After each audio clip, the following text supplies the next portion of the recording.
social media ang video kung saan nakitang kinuha at ininuman ni First Lady Liza Araneta Marcos ang wine glass ni Senate President Cheese Escudero. Ang reaksyon ng senador, alamin sa report ni Maricel Ali.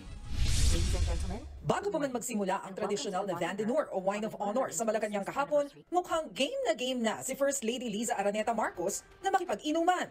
Matapos salubungin ang mga dumarating na miyembro ng diplomatic corps, dumiretso na sila ni Pangulong Bongbong Marcos sa ceremonial hall kung saan nag-aabang ang mga panauhin. Dito nakuna ng viral moment ng First Lady. Sa sunod kasing tagpo, nilapitan niya sa Senate President Cheese Escudero, kinuha ang kanyang wine glass, sabay inom. Ibinalik naman niya ang baso sa senador na tila natatawa lang sa nangyari. Matapos nito, bumati ang First Lady sa ibang guests at makikitang inabutan din siya ng sarili niyang wine glass. Naging usap-usapan sa social media ang ginawa ng First Lady kay Escudero.